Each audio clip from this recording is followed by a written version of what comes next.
Hello everyone. आज मेरा topic है कि अगर यूपीएससी नहीं होगा तो क्या करें। ये काफ़ी लोगों के क्वेश्चन होते हैं कि यूपीएससी की तैयारी की थी वो नहीं हुआ। तो आज का टॉपिक है कि अगर यूपीएससी एग्ज़ाम नहीं होता है तो क्या करें। मैं एक काउंसलर हूँ, इन्फ्लुएंसर हूँ और काफ़ी बच्चों का सिलेक्शन हुआ है। मैं काउंसलिंग करती हूँ और काफ़ी उनको जो है चीज़ों को इस तरीके से बताती हूँ कि बहुत लोगों ने इसका फ़ायदा उठाया है। उसी के साथ मैं चित्रा जौहरी। देखिए, प्लान ए और बी, दो तरीके के प्लान आप लोगों को रखना चाहिए। एक आपका प्लान ए हो और एक आपका प्लान बी हो कि हमें करना क्या है, क्या सोच रहे हैं। हर स्टूडेंट को अपनी कैपेबिलिटी के बारे में पता होता है और अलग अलग घरों की समस्याओं के साथ वो जूझते हैं। बहुत कम ऐसे हैं जिनको घर से फैसिलिटीज़ मिलती है। जहाँ तक मुझे पता है बहुत सारे सपने लेके बच्चे आते हैं मुखर्जी नगर में, इलाहाबाद में और भी कई जगहों पर। लेकिन कोई लोन लेकर आता है, किसी के फादर किसान हैं वो खेत बेच देते हैं, कोई गरीब है, कोई रिक्शा चलाता है, किसी की दुकान है। इन समस्याओं से जूझते हुए आप लोग मुखर्जी की ओर या फिर आप इलाहाबाद की ओर या फिर किसी बिहार पटना की ओर या जहाँ पर भी इसके अच्छे कोचिंग सेंटर है वहाँ आप लोग जाते हैं और एक सपना होता है आपकी आंखों में, उस सपने को आप पूरा करने की कोशिश करते हैं। लेकिन क्या उसके साथ आप लोगों ने ये सोचा है कि आप लोगों को कोचिंग अच्छा मिल रहा है कि नहीं? जिस कोचिंग सेंटर में गए हैं वहाँ पढ़ाई कैसी हो रही है? आपको जो मॉक टेस्ट या आपको जो भी सीरीज़ दे रहे हैं वो आप लोग कर पा रहे हैं या नहीं, या फिर आप लोगों को कैसी सुविधा है या नहीं। मैंने खुद जाके मुखर्जी नगर में देखा है कि बहुत छोटे से कमरे में बच्चे रहते हैं, पढ़ते हैं और उसी में कुकिंग वगैरह, खाना वगैरह बनाते हैं और दो दो तीन तीन एक साथ रह रहे हैं।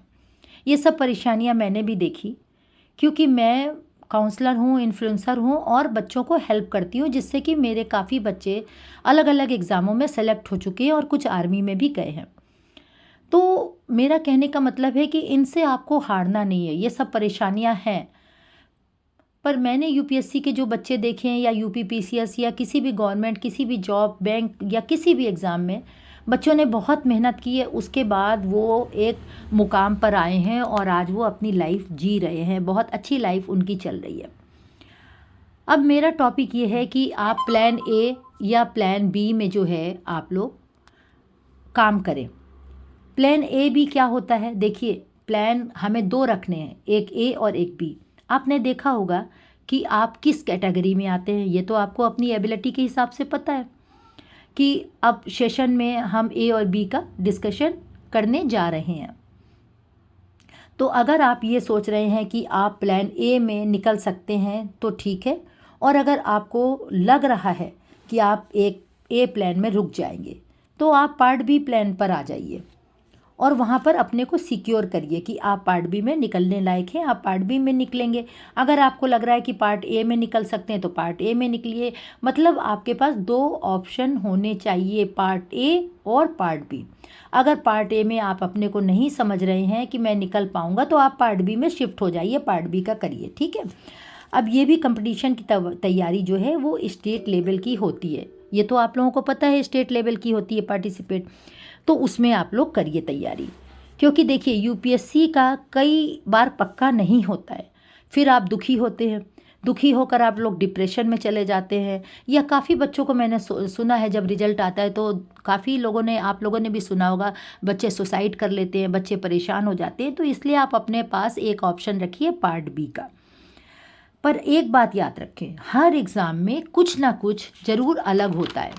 ये आप लोग देख रहे हैं कि कुछ ना कुछ अलग होता है। छोटा मोटा साइड पार्ट टाइम जॉब करें जिससे आप घर के ऊपर भी निर्भर नहीं रहे। आपके पास छोटा मोटा जॉब कर रहे हैं आप तो आपके घर का जो आप जहाँ रह रहे हैं उसका खर्चा, खाने का खर्चा, ये सब आपका आराम से निकलेगा और निकलने के बाद आप माँ बाप पर बोझ नहीं बनेंगे, माँ बाप भी कुछ नहीं कहेंगे। इसलिए 3-4 घंटे की जॉब करते हुए तैयारी करिए। अब आप लोग देखें कि यूपीएससी के प्रिपरेशन में 1 साल तो लगता ही है, कई लोगों का 2 साल भी लग जाता है वो प्रिपरेशन करने पे, कई लोगों का 1 साल लगता है। प्रीलिम्स के पहले से ही तैयारी करनी चाहिए। ऐसा नहीं कि आप प्रीलिम्स की पहले तैयारी कर रहे हैं फिर मेंस की कर रहे हैं, ऐसा नहीं। आप तैयारी जब कर रहे हैं तो उस हिसाब से करिए कि आगे आपको मेंस देना है अगर आप प्रीलिम्स क्लियर हो गया। और जैसा कि आप लोगों को एग्ज़ाम हो जाता है, अब कुछ ना कुछ होगा और कुछ का नहीं होगा, ऐसा होता है। देखिए आप लोग, कुछ का क्लियर प्रीलिम्स होता है, किसका नहीं होता है। तो दिल छोटा ना करें, आप उसी हिम्मत से तैयारी करें और फिर से शुरू कर दें तैयारी। ऐसा तो कुछ नहीं है, अभी मैंने बताया कि पार्ट ए अगर नहीं हो रहा है तो पार्ट बी में शिफ्ट हो जाइए, पार्ट बी की तैयारी करिए, ठीक है। उसके बाद अगर पार्ट ए की तैयारी कर रहे हैं या किसी एग्ज़ाम की भी तैयारी कर रहे हैं तो मेंस की तैयारी भी उसी के साथ होनी चाहिए। न्यूज़पेपर ज़रूर पढ़ें, जीके की अवेयरनेस तो बहुत ज़्यादा रखें। अब जीके तो बहुत वास्ट है, आप लोगों को पता है जीके बहुत बड़ा है, तो जीके पे आप उन्हीं पे निगाह रखिए, टॉपिक्स पे जो टॉपिक हॉट है, हॉट टॉपिक्स पे निगाह रखिए, उसके नोट्स बनाइए, उसके नोट्स कॉपी में लिखिए और लिखने के बाद उसको मार्क करिए और मार्क करने के बाद डेप्थ में उसको समझिए, क्योंकि क्वेश्चंस जीके के भी बहुत आते हैं और वास्ट आते हैं, बहुत ज़्यादा आते हैं। बेसिक आपकी जितने भी सब्जेक्ट हैं उस पर पकड़ मजबूत रखिए, वो भी डेप्थ में मजबूत पकड़ रखिए, ताकि प्रीलिम्स के साथ साथ आपको मेंस के में जाकर मुश्किल ना हो। अब आपको बेसिक नॉलेज देखिए होनी चाहिए समाज की, समाज में क्या हो रहा है, समाज में क्या चल रहा है, समाज में क्या प्रॉब्लम है, ऐसी अवेयरनेस होनी चाहिए। कैसे क्या, देखिए आप जब एक अधिकारी बन जाते हैं सिविल में तो आपको समाज से ही आमना सामना करना पड़ता है, इसलिए समाज की अवेयरनेस को भी आप रखें। और क्योंकि आगे समाज के साथ आपको काम करना है, सारी सिविल सोसाइटी होगी, उनके साथ कैसे रहना है ये सब आपको थोड़ा बहुत आना चाहिए, तो इसलिए आप टच में रहिए। इसके साथ साथ आप लोग थोड़ा बहुत इन्जॉयमेंट करिए, सैटरडे संडे ये सब करिए। मैंने इसके पहले भी वीडियो में बोला है कि थोड़ा डिजिटल जो आपका ऐप है, फेसबुक, इंस्टाग्राम, ये सब शॉर्ट वीडियोस, ये सब इनसे थोड़ा दूर रहिए। फ़ोन से, गर्लफ्रेंड से, आप लोगों की सबकी गर्लफ्रेंड भी होती है या बॉयफ्रेंड होता है, इनसे भी थोड़ा सा दूर रहिए, ये सब डिस्ट्रैक्शंस होते हैं एग्ज़ाम क्लियर करने में। फिर फाइनली रिजल्ट से निराश नहीं हो, कुछ भी रिजल्ट होने दो, कुछ भी आए, मैं कहती हूँ चलो नहीं क्लियर हुआ तो आप अपनी उस कमी को दूर करें और आगे बढ़ जाएं, रुके नहीं, स्टक नहीं हो, दुखी नहीं हो।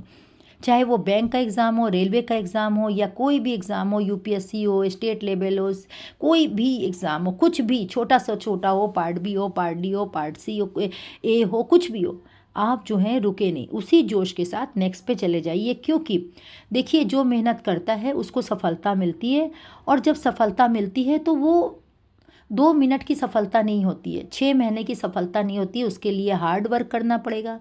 और वो मेहनत 1 साल, 2 साल, 3 साल आपकी चलेगी, उसके बाद आप लोग सक्सेस होंगे। हमेशा आप लोग समाज में एक अच्छा संदेश दें। मैं ये चाहती हूँ कि जब आप लोग कुछ बनते हैं, आईएएस अधिकारी बन जाते हैं, पीसीएस अधिकारी बन जाते हैं, आप लोग सब बन जाते हैं, इतना पढ़कर आते हैं, तो आप एक समाज में अच्छा संदेश दें, हमेशा लोगों की मदद करें और उसी के साथ आप अपने पे फोकस्ड रहें। जितना फोकस्ड होंगे उतना ज़्यादा आप लाइफ में आगे बढ़ेंगे। एग्ज़ाम क्लियर हो जाएगा, ऑफिसर बनने के बाद भी आपको अपने वर्क में फोकस्ड होना पड़ेगा, क्योंकि ऑफिसर बनने के बाद भी समस्याएं कम नहीं होती, ये आप लोगों को पता है। तब समस्याएं ऊपर की आती है, देखिए पॉलिटिशियंस की आती है, समाज की आती है, पब्लिक की आती है, तो उसको भी आप तभी सॉल्व कर सकते हैं जब आप फोकस्ड होंगे। इसी के साथ आप लोगों को जो है मैं कहती हूँ कि आप लोग बहुत मेहनत करिए, आगे बढ़िए और समाज में अच्छे अच्छे काम करिए, आप सबका नाम हो और लगन के साथ लगे रहिए, निराश मत हो जाइए, कोई भी निगेटिव विचार मत लाइए, आप लोग सफल होंगे। आप सबकी अनुचित्रा।